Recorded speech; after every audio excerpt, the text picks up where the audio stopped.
Welcome to 360 Strong Women. Today we're going to talk about how to get better sleep habits and how to have better sleep. Tired of tossing and turning at night? Do you want to wake up feeling refreshed and rejuvenated?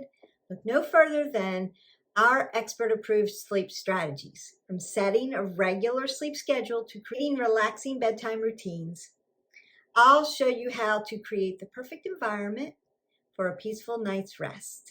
Say goodbye to sleepless nights and hello to sweet dreams. Our easy to implement tips.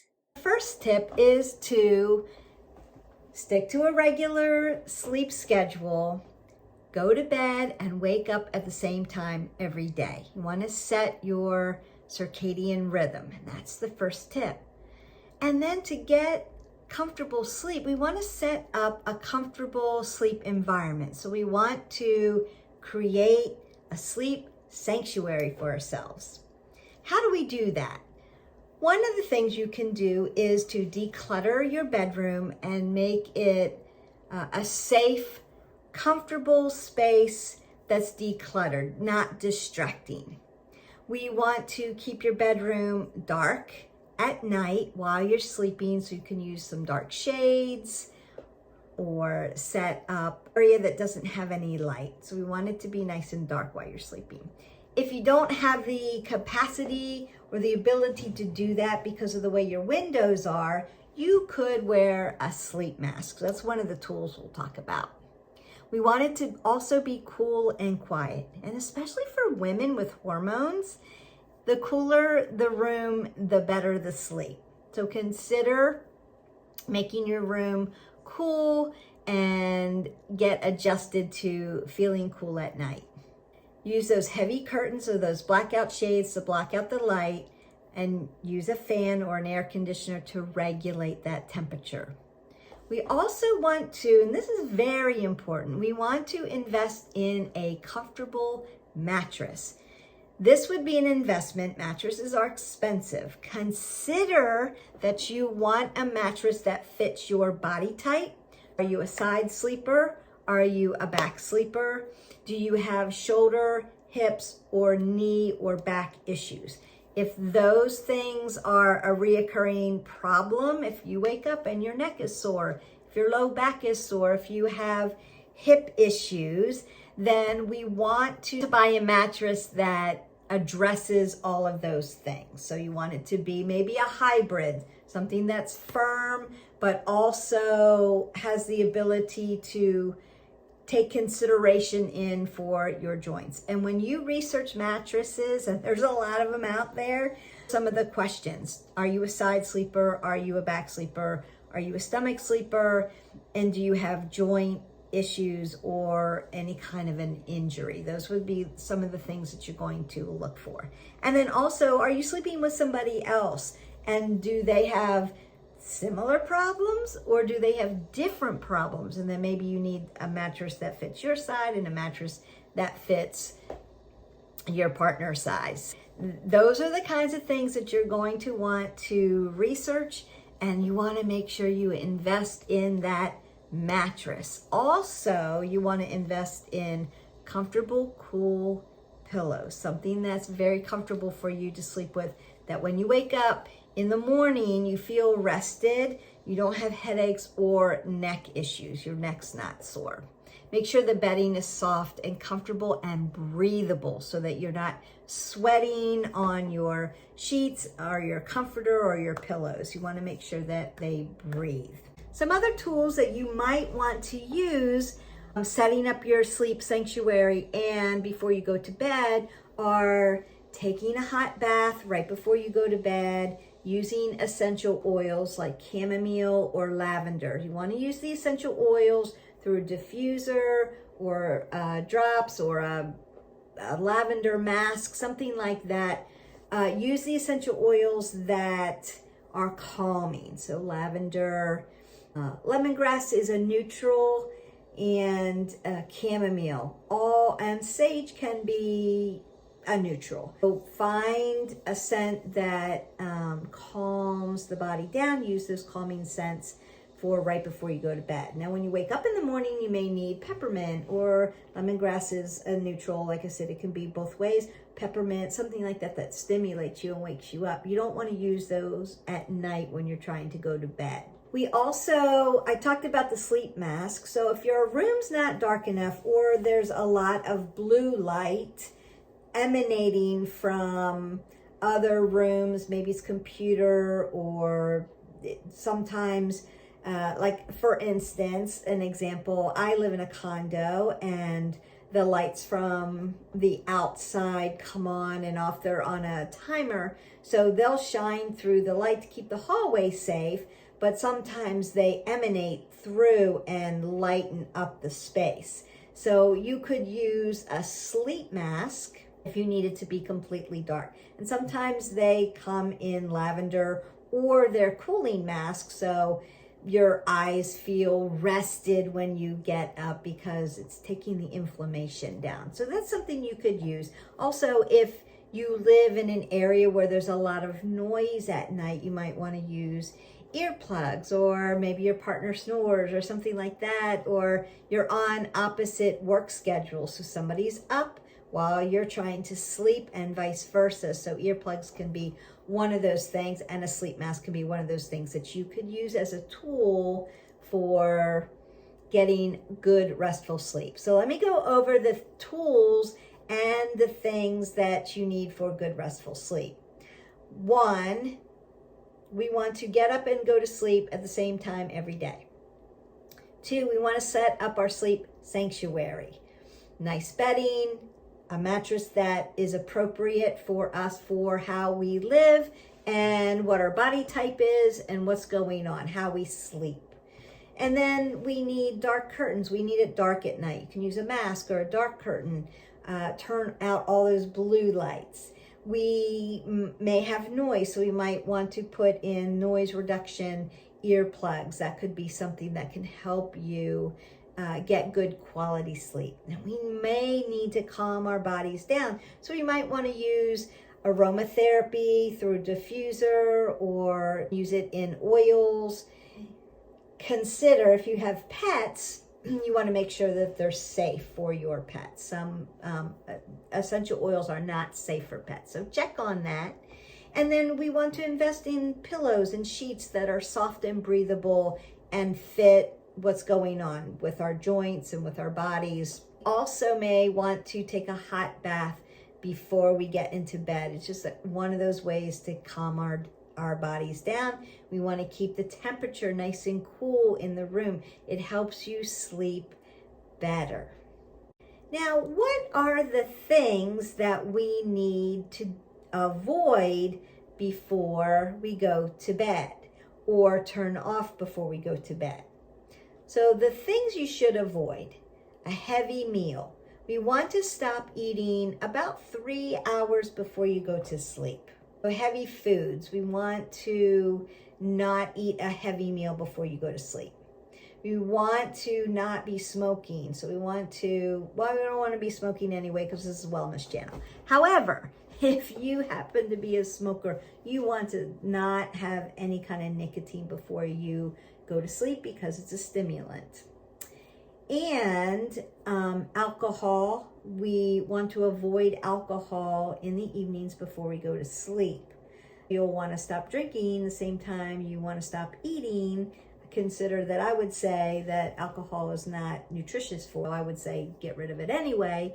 However, if you are one of those persons that has a nightcap before you go to bed, remember that alcohol is a stimulant and it's a depressant. So it brings you up and then it drops you and face plants you down. In order to get good quality sleep, we want to stop eating heavy meals, heavy creams, heavy meats, heavy things that sit heavy, fast food out. No nicotine, no caffeine, and no alcohol before you go to bed. So that would mean you want to have your caffeinated drinks earlier in the day. So if you drink a cup of coffee, you want to drink your coffee early in the morning, and then not drink any caffeine at night, at least 3 hours before you go to sleep. Now you could have some decaffeinated green tea. That's actually a really good thing, or some chamomile tea or some lavender tea. Any of those calming decaffeinated beverages are actually very anti-inflammatory and good for you to have before you go to sleep, to avoid those caffeine and heavy meals close to bedtime. There's some other things that you can do to enhance quality of sleep. So about an hour before bedtime, we want to turn off our screen time, our electronics, our computers, our phones, our TV, anything that has a blue light that emits blue light to us. It's actually very stimulating and keeps our brain working. So about an hour before bedtime, we want to turn that off and maybe consider meditation and breathing, gentle yoga, but meditation and breathing to calm the body, bring it into parasympathetic nervous system. Or consider journaling. This would be the time you could work on your gratitude and goals. You could read a book. There's a lot of things. Listen to some very calming, relaxing music. And you could do some doodling, some drawing, some coloring, something that's very relaxing but doesn't emanate those blue lights. So we could do all of those things about an hour before we go to bed to start to calm the body down, prepare the body. And we really want to train our body to get good sleep like we would train for muscle groups or train for a run. We have to train our body to tell our brain, to tell our body what to do. And we set ourselves up and train ourselves for routines. We get up for work every day. We go through our work routine. We know what to do through the day. It's the same thing at night. It's something that we have to train our body to do to set ourselves up into a good routine. So you set your environment up the best way you can to make this great sleep environment, this great sleep sanctuary. Provide all your tools. Get rid of the things that are negative or are stimulating that keep you awake. And then an hour before you go to bed, we're shutting everything down. We're doing things that are calming, and then we're getting prepared to go to sleep. Now, what are some of the things that you could do through the day that help you later on when you're ready to go to sleep? So those are things like get some sunshine in the morning. If we can get sunshine, we can start to balance that hormone of serotonin, wake me up, be happy, let's get going, or melatonin, let's calm down, let's go to sleep. If you find that these two things are out of balance, consider that that's going to help you either be an insomniac or very sleepy. So if one's too heavy, you've got an opposite thing going on. If you have too much serotonin, you're going to not be able to sleep well. You'll have insomnia. If you have too much melatonin, you're going to be sleepy all the time and very lethargic and have a hard time waking up. So we want to find the balance of those two hormones. One way to do that is first thing in the morning, when you exercise, get some sunshine. If you live in an environment that doesn't have pure sunshine, where you can go out and get about 10 minutes of fresh air and sunshine to pull in that serotonin to set you up for the day, you can use light therapy. So a light therapy lamp would be something that you would use and substitute for your sunshine. You need about 10 minutes of sunshine a day just to get that fresh air, get the sunshine in. It absorbs the serotonin, sets you up for the day so you're awake and you're ready to go and you're doing your thing. And then by the end of the day, your melatonin comes in and there's balance and your body is ready now to go to sleep and rest. The reason why we need really good quality sleep, one, we need to balance hormones. And two, we have to restore our body. So if we have tight muscles, tight joints, they need to restore. If If we have digestive issues, it needs to restore at night. While we're sleeping, our body goes through this transition of restoration. And one of the most important things that needs to restore itself is your brain. So we have to put your brain to sleep, meaning good quality sleep, and it gets a little power wash. And that's going to help us, especially later on as we get older, with Alzheimer's and dementia and things like that. We want to keep that brain mass really healthy. And if we can get good quality sleep and get those brain washes in and restore that brain, it can rejuvenate cells and we can be a much healthier individual.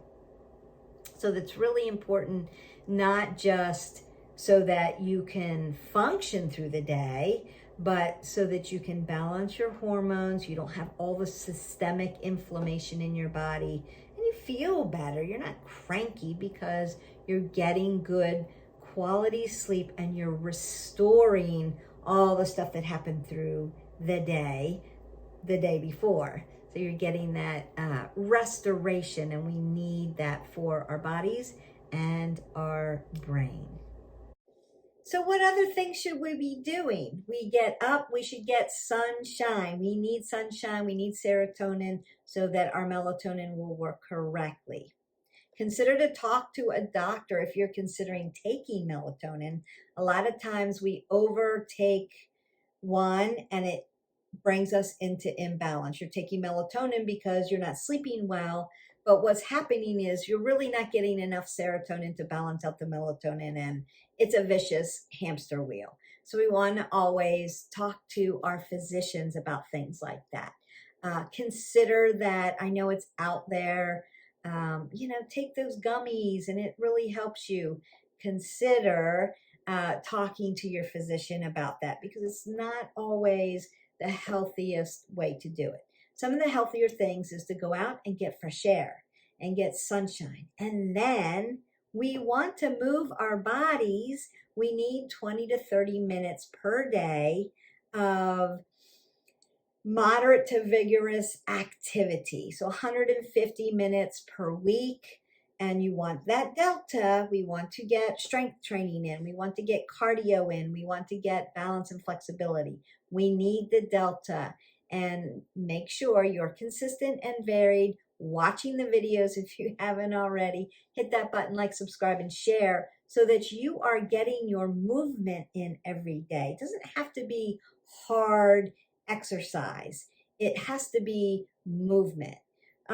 Regular aerobic activity. You can do brisk walking, jogging, cycling, swimming, dancing, or you can do one of our videos and get in that movement. And what that does, not only for physical, having weight management, all the healthy things that we've been talking about that movement does for you, but it helps you sleep better at night. All the other benefits, which are a lot, aren't the thing that cues you to say, maybe I need to start moving more. If you don't sleep well at night, this is another reason why we need to get up and stop being so sedentary and start moving our bodies. And I'm talking about moving through the day. It's important to get up and get your 20 to 30 or 60 minutes of movement in the morning. When the feet hit the floor, get outside, do a workout, or turn on one of my videos and get your workout in. But then we want to get in our NEAT, our non-exercise activity thermogenesis. So you want to be moving through the day with different tasks, and I did a video on it, so don't forget to look into the library on that. It's a coffee talk about how important that is. Not only helps you burn calories through the day and helps with joint systems and helps with other things, but it will help you set you up for this great routine that we're trying to find for quality sleep. And then another thing that you can do, yoga. You can do some poses that are great for sleep. So child's pose, corpse pose, shavasana, deep and final rest. Supta Baddha Konasana, which is the supine butterfly pose. So you're laying on your back, Your hips are open. You're just breathing in and out. You could do chest belly breathing while you're in that pose, bridge pose. You can do legs up the wall or legs on a chair, an astronaut pose. You can do waterfall and put your legs up in the air or again up on a wall. And it just really helps with quality of sleep. Just those poses. And I did do a 5-pose yin yoga shapes for better sleep video. So you could go into the library and do that at night with your breathing and then go off and slumber. We'll put that video in the description so you could hook it up. But again, if you haven't already subscribed and share, you want to do that so that you have access to the library and you can get a lot of these quality workouts that are going to help you with better sleep. I hope those tips have helped you. I hope that you sleep well tonight. Go ahead and start creating your sleep sanctuary. If you want to share with me how you have created your sleep sanctuary and what works for your sleep routine, I would love to hear it and we would love to share it with our tribe. So go ahead and leave me comments below. To Live Your Life 360 and we'll see you next time. Bye.